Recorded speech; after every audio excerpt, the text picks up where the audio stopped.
9월 2일 맥체인 성경 읽기, 사무엘상 26장, 시편 42편, 43편, 에스겔 5장, 고린도전서 7장입니다.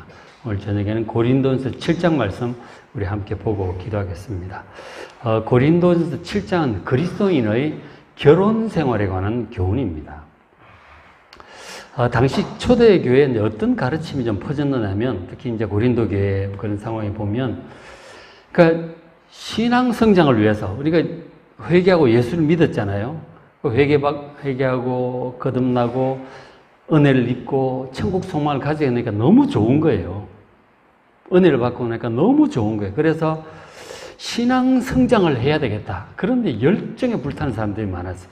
그렇게 해서 신앙 성장을 위해서 그리스도인은 아예 결혼하지 않고 독신으로 사는 게 더 좋겠다. 그런 생각이 퍼지는 거예요. 그런 생각이 퍼진가 하면은 이미 결혼을 했다면 부부지간의 성생활을 완전히 억제하는 것이 좋겠다. 그런 금욕주의적인 그런 가르침이 막 퍼지는 거죠. 그 신앙생활에 집중하고 하나님께 더 가까이 나아가기 위해서, 또 주님 명하신 사역에 힘쓰기 위해서 그렇게 하는 것이 좋겠다는 생각이 퍼지는 거예요. 사도 바울도 결국 결혼 안 하고 막 이렇게 혼자 하니까 또 그런 것도 보기도 하고 그랬겠죠. 그런 생각들이 이래저래 퍼져 있어서 금욕주의적인 생각은 항상 있어요. 뭔가 좀 진지하게 잘 살아보려고 하는 사람들에게는 그런 생각들이 드는 거죠. 그래서 힌두교도 그렇고 불교도 그렇고 다 금욕주의적으로 이렇게 결혼도 안 하고 먹는 것도 제대로 안 먹고 절식을 하고 막 고행도 하고 막 그러잖아요. 그런 것들이 뭔가 정신적이고 영적인 노력을 할 때 그게 더 좋을 것 같다는 생각이 드는 거예요. 그게 이제 육신은 악하고 이렇게 이원론이라든가 금욕주의적인 생각들이 많이 있었고 교회도 그런 생각들이 퍼졌다는 거예요. 금욕주의에 대한 그런 교훈들이 그 문제점과 이런 것들의 교훈들이 종종 나오죠.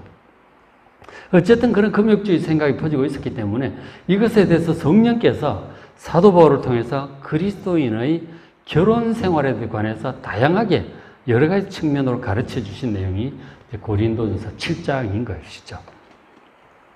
먼저 결혼과 독신에서 관계에 대해서 영적인 생활에서 독신이 낫지 않느냐 그런 얘기를 하는데, 결혼과 독신에 관한 기본 생각은 이런 것이죠. 창세기 2장 22절에 보면 하나님께서는 첫사람 아담을 이제 창조하셨다. 남자를 창조하시고 여호와 하나님이 아담에게서 그 취하신 갈빗대로 여자를 만드신 거죠. 남자의 몸에서 갈빗대 하나를 깊이 잠들게 하시고 뽑아내시고 그것으로 이제 여자를 만드신 거죠.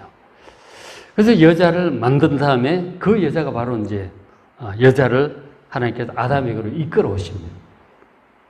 아담에게로 이끌어 오시는 거죠. 그러니까 아버지가 이 여자를 남자에게로 오잖아요. 그래서 지금 결혼식도 보면은 신부 아버지가 신부를 데리고 신랑에게로 데리고 들어가잖아요.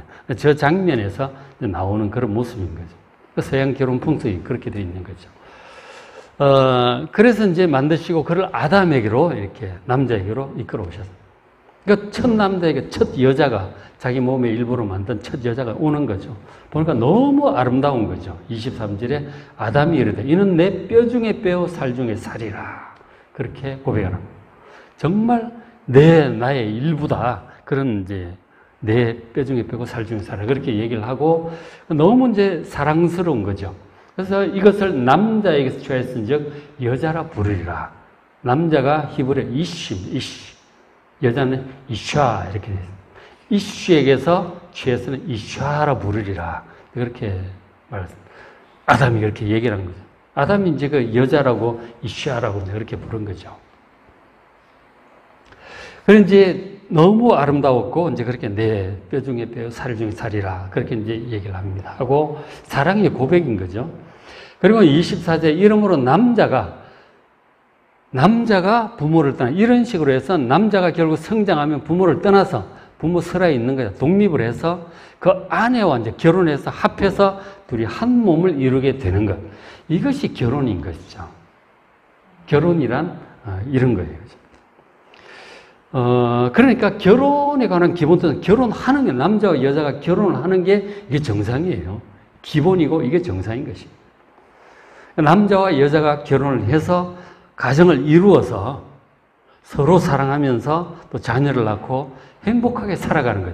이게 가정입니다. 하나님께서 직접 세우신 아주 중요한 이제 제도인 것이죠. 가정의 제도라고 하는 것은 그런 거예요.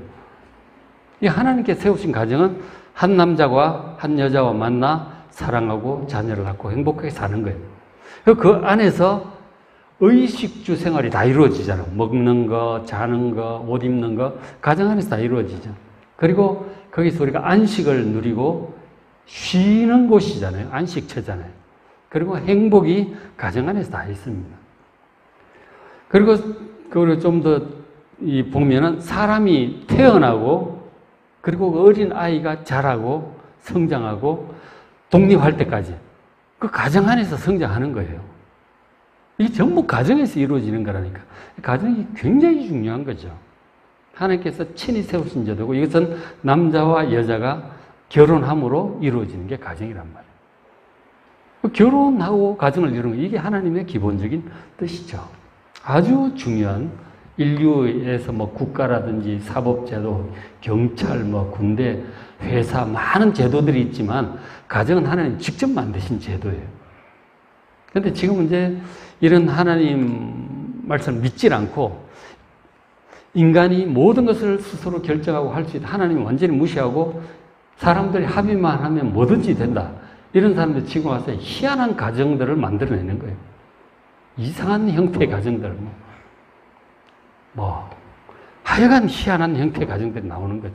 어쩔 수 없이 그렇게 되는 경우가 있는데, 여러 남자와 여러 여자가 섞여서 같이 막 사는, 이런 그런 게, 라든지, 남자끼리 사는 가정, 여자끼리 사는 가정, 이상한 가정들이 생겨나는 것이죠. 하나님께서 만드신 이 가정이라고 하는 것을 그야말로 받아들이지 않고 순종하지 않고 제 멋대로 가는 정말 하나님께 대한 이 반역이 가정의 파괴로부터 이제 나오는 거 아니에요. 그렇죠? 그런 거예요. 이런 기본이 바로 이런 것이 한 남자와 한 여자가 성숙하여 만나서 사랑하고 행복한 가정을 이루는 거기서 자녀도 낳고 다 하는 거예요. 가정이 얼마나 중요한 건지 몰라. 모든 제도 중에 첫 번째로 하나님 만드신 제도가 가정이다.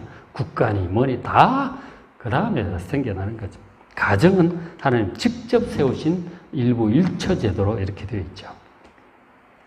이것이 기본인데 이것에 대해서 사도 바울이 7장에서 추가적으로 또 교훈을 해주고 있습니다. 어떤 얘기를 하느냐면 고린도서 7장 7절에 그러니까 8절에 보면 내가 결혼하지 아니한 자들 과부들에게 이르노니 나와 같이 그냥 지내는 것이 좋겠다. 그렇게 권면을 해요. 결혼 안 했다면 혹은 사별을 했다면 혼자 사는 게 더 좋다. 영적으로. 그런 금욕적인 사상들이 있다고 했는데 어쨌든 사도 바울도 본인도 그렇게 생각을 하는 그런 게 있죠. 본인도 뒤에 이제 7장 뒷부분에도 보면은 결혼하면은 이제 자기 아내를 신경 쓰고 남편을 신경 쓰고 애들 신경 쓰고 주님께 신경 쓰지 못하게 되니까 이제 혼자 살 수 있다면 혼자 사는 것이 영적으로 좋다 그런 얘기를 해요. 그런 영향이 있었겠죠. 초대교회에. 결국 가톨릭도 그런 영향으로 수녀 신부들은 결혼을 하지 않고 그렇게 하는 거죠. 이제 그런 권면을 하고 있죠. 근데 이제 문제는 9절에 만일 절제할 수 없거든 결혼하라고 합니다. 정욕이 불같이 타는 것보다 결혼하는 것이 낫다. 인간의 또 육신의 본성이라는 게 있는 거예요. 그것 때문에 결혼한다고 애도 낳고 그런 거잖아요. 그 본성이 있기 때문에 그 기본적인 인간의 본성, 그것을 스스로 쉽게 제어하지 못하면은 결혼 안 하면 어떻게 되겠어? 이 남자 저 남자 막 이렇게 되는 거예요. 자유연애처럼 되는 거 아니에요. 그럼 더 문제가 되는 거죠. 다 간음이 되고 이렇게 되는 거잖아요. 그렇게 되는 것보다는 그러니까 혼자 제대로 잘 살 자신이 없으면은 결혼하는 게 좋다. 이제 그렇게 사도는 권면을 하고 있죠. 그런데 이것이 이제 신앙적인 이유로 독신이 더 나을 수도 있다는 그런 얘기를 하는 거예요. 사도 바울이. 그런데 그거는 7절에 앞에 있듯이 각각 하나님께 받은 자기 은사가 있어야 된다는 거죠. 은사라고 하는 여기서는 특별히 독신의 은사를 얘기하는 거예요. 그러니까 혼자서 살아도 아무 불편함이 없는 사람도 있는 거예요. 육신의 정욕이라든가 생활이라든가 서로 정서적으로 서로 의지하고 그렇게 하잖아요. 그런 것 없이 아주 독립적이고, 뭐, 굳이 아내가 필요 없고 남편이 필요 없다. 그런 사람은 혼자 살 수도 있어요. 근데 그런 사람은 아주 소수다 하는 거예요. 아주 적은 숫자예요. 그거는 하나님께로 받은 독신의 은사가 있어야 그렇게 살 수 있는 거죠. 그런 사람은 뭐, 결혼 안 하고 이제 주의 일에 집중해서 그렇게 살 수가 있는 것이죠.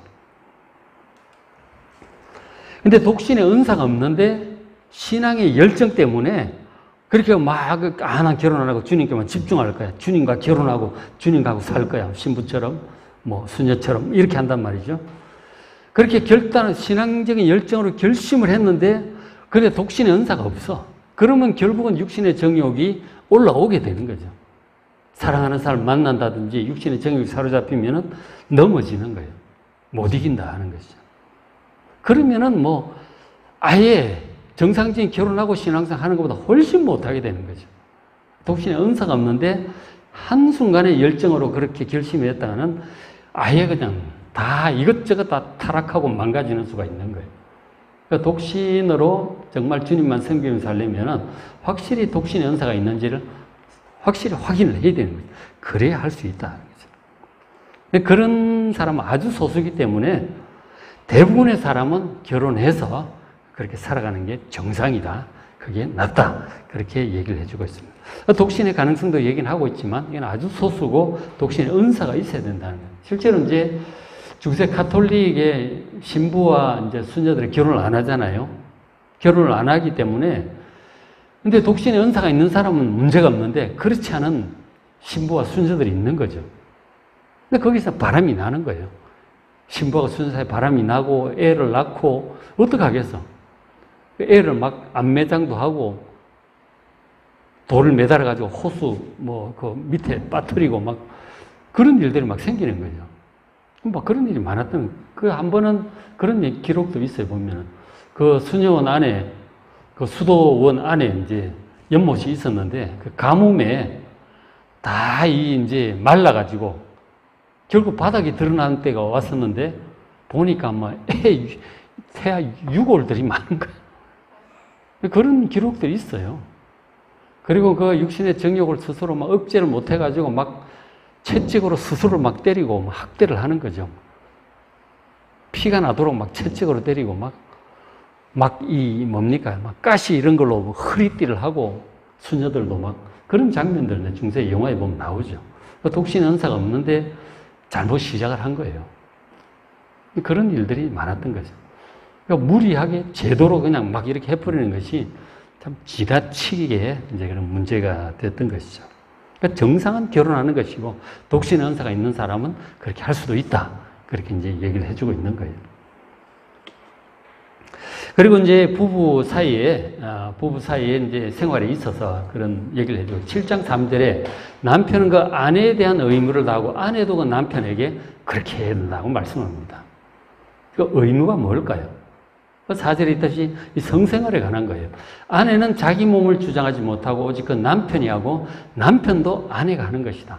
그러니까 부부지간에 남편의 몸은 그 아내 거예요.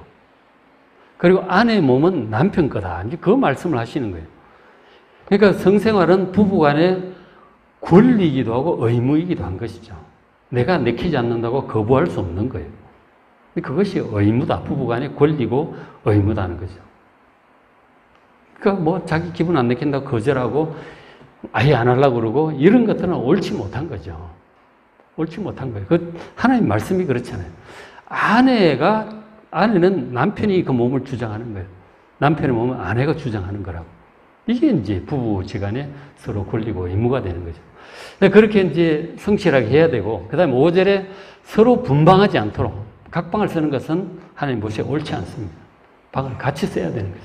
분방하지 않도록 명백히 말씀을 합니다. 다만 기도할 틈을 얻기 위해서 뭔가 집중적으로 기도할 필요가 있을 때는 작정 기도 기간 일주일이든지 있잖아요. 그 기간 동안 합의해가지고 분방을 할 수는 있는 거죠. 얼마 동안 하되 다시 바로 이제 합방을 할 수 있도록 방을 합하도록 그렇게 방을 같이 쓰는 게 정상이에요. 근데 보면은 방을 따로 쓰는 부부들이 적지 않게 있는 거죠. 우리 한국 사회 얘기를 들어보면. 그런 것들은 하나님 뜻에 합당하지 않다는 거죠. 자기 생각대로 이제 막 가는 거죠. 그거는 옳지 않다. 주님의 뜻이 아니다. 라고 하는 것을 우리가 명백히 알고 부부간에 서로 성실하게 이렇게 해야 된다 하는 거죠. 그것이 이제 그 결혼 생활에 관해서 교훈을 해주고 있습니다. 그 다음에 이제 그리스도인의 이혼 문제에 대해서 말씀을 해요. 이혼 문제에 대해서 말씀하는데, 이혼에 대한 기본적인 하나님의 뜻은 마태복음 19장 6절에 예수님께서 그 창세기 그 말씀을 인용하면서 하시는 말씀이죠. 예수님께서 이 이혼에 대해서 말씀을 해주신 거죠. 19장 6절에 그런즉 이제 둘이 아니고 한 몸이니, 그렇잖아요. 남자서 아내와 합하여 한 몸이 되라 그랬다. 이 둘이 아니고 한 몸이다. 부부는 한 몸이다. 그러므로 하나님이 짝지어 주신 것을 사람이 나누지 못할지, 결혼은 하나님이 짝지어 주신 거예요. 남편과 아내는 자기가 뭐 연애해서 만난 것 같지만 그 하나님이 짝지어 주신 거라고요. 하나님이 짝지어 주시기 때문에 사람이 나누지 못할 거예요. 이건 그냥 끝까지 가는 거예요.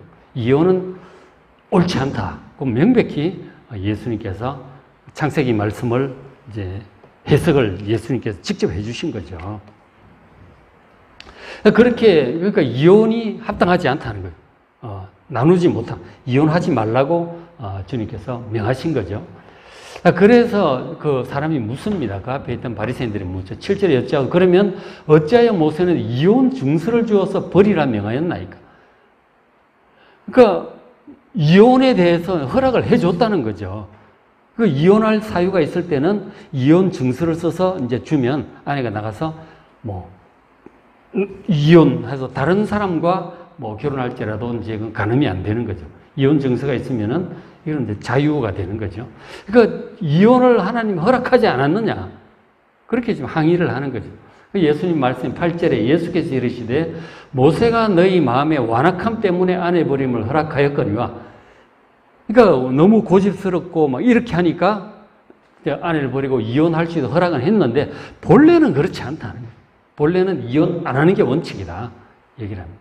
그런데 이혼할 수밖에 없는 일들이 생기죠. 간음을 했다든지 뭐 이럴 경우에는 도저히 받아들일 수 없다. 그러면 이혼할 수밖에 없죠.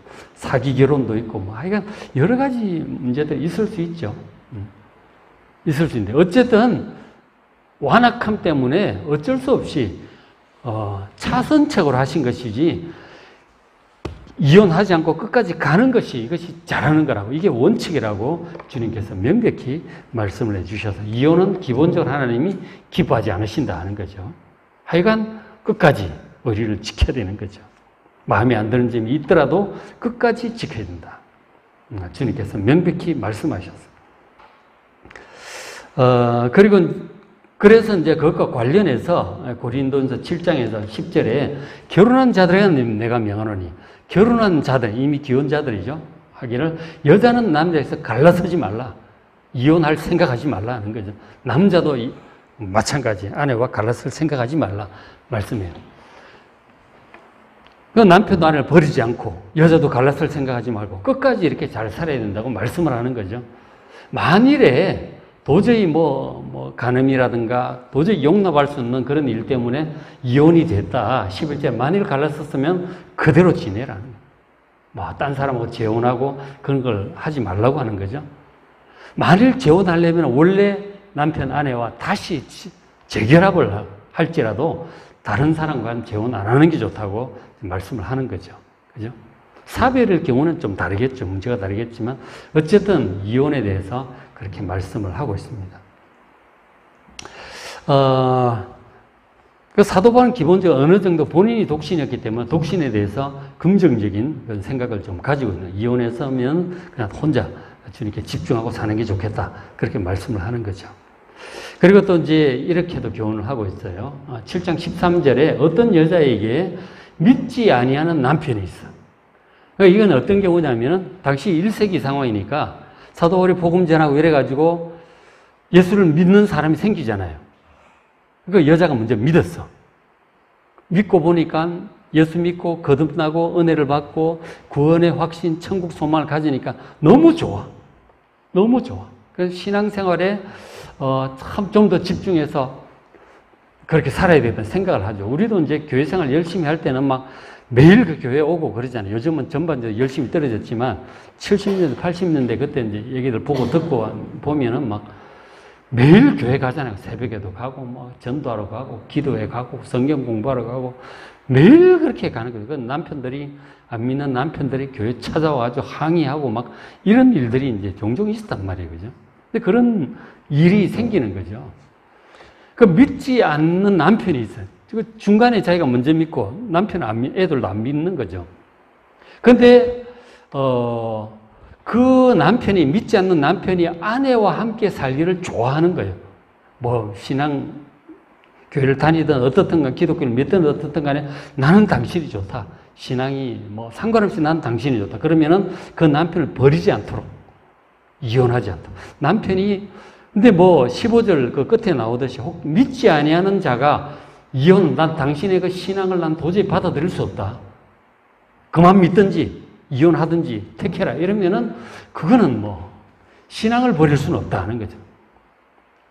그건 그렇게까지 나오면은 뭐 가겠다고 하면은 그건 헤어질 수 있다고 지금 말씀을 하고 있는 거죠. 신앙을 지키기 위해서 헤어질 수 있다고도 이제 말씀을 하고 있습니다. 근데 그렇게 하는데, 그러니까 이제 근데 그런 경우가 있죠. 그런 경우가 있는데, 그 14절에 믿지 않는 남편이 지금 남편이 믿질 않아. 애들까지 포함이 되죠. 믿지 않은 남편, 자녀가 아내로 말미암아 거룩하게 될 수 있단 말이에요.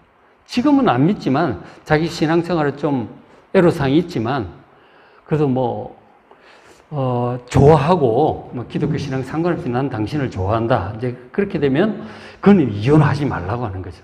끝까지 붙어서 기도하고 전도하고 이 거룩하게 된다는 뜻이 전도에서 구원하라고 하는 뜻이죠. 그러니까 믿지 않는 남편이 믿는 아내로 말미암아 거룩하게 된다. 구원받아서 하나님 자녀가 될 수 있는 거예요. 애들도 마찬가지고.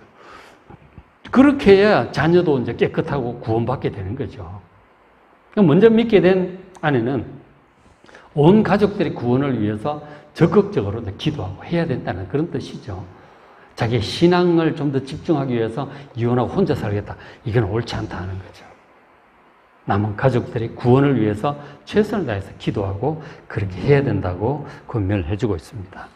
7장 이게 이제 결혼 생활에 대해서 좀 더 많은 내용들이 있는데, 특별히 25절부터 처녀에 대해서, 과부에 대해서 그런 게 나오는데, 근데 그 7장 26절에 보면 내 생각은 이것이 좋으니 곧 임박한 환란으로 말미암아 사람이 그냥 지내는 것이 좋겠다.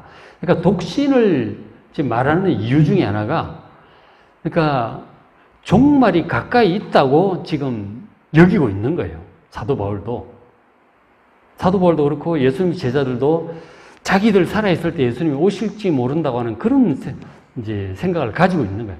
사실은 뭐 우리가 죽어서 가든 주님이 오시든 종말은 언제든지 오게 돼 있죠. 오게 돼 있는데, 어쨌든 마지막 때가 다가오고 특히 1세기 상황도 그렇고 이래서 이제 환란이 이제 많이 올 것 같아서, 뭐 대환란도 상정할 수 있고 뭐 그렇죠. 환란으로 말미암아 이런 상황에서는 믿음을 지키기 위해서 혼자 사는 것도 좋다. 그런 얘기를 하고 있는 거죠. 그죠? 그래서 처녀에 대해서 이제 그런 얘기를, 결혼하지 않은 자들에 대해서 그런 얘기를 한 적이 있죠. 근데 이거는 이제, 임박한 환란에 대한 그런 어떤 특수 상황 속에서 이제 그렇게 권면하고 있는 거예요. 근데 이제 기본은 결혼하는 게 기본이죠.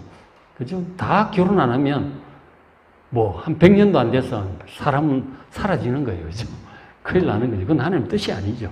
결혼하는 게 기본이고, 독신 연사가 있는 아주 소수의 사람들에 의해서 하나님께 헌신하기 위해서 결혼 안 할 수는 있다. 이런 것이 이제 성경의 기본 입장이거든요. 캐톨릭 같은 경우는 뭐 독신을 너무 확대하는 경향이 좀 있는 것이고, 그죠? 그래서 그런 아까 중세 문제들도 생기게 했고요. 개신교 같은 경우는 이제 다 결혼을 하죠. 결혼하고, 뭐 개인적으로 뭐 결혼 안 할 수는 있겠죠. 그죠?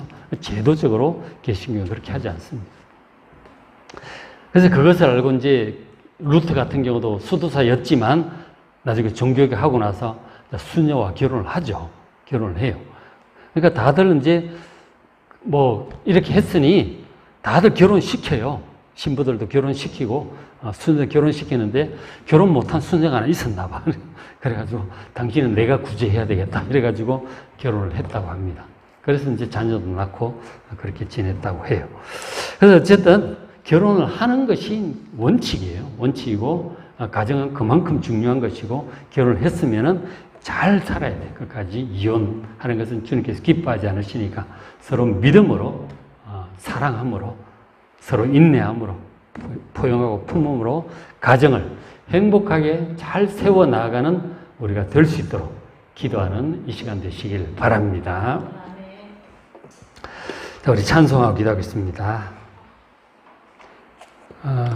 맥체인 성경 읽기 오늘 사무엘상 26장, 시편 42편, 43편, 에스겔 5장, 고린도전서 7장 말씀 잘 읽으시고 은혜 많이 받으시기 바랍니다.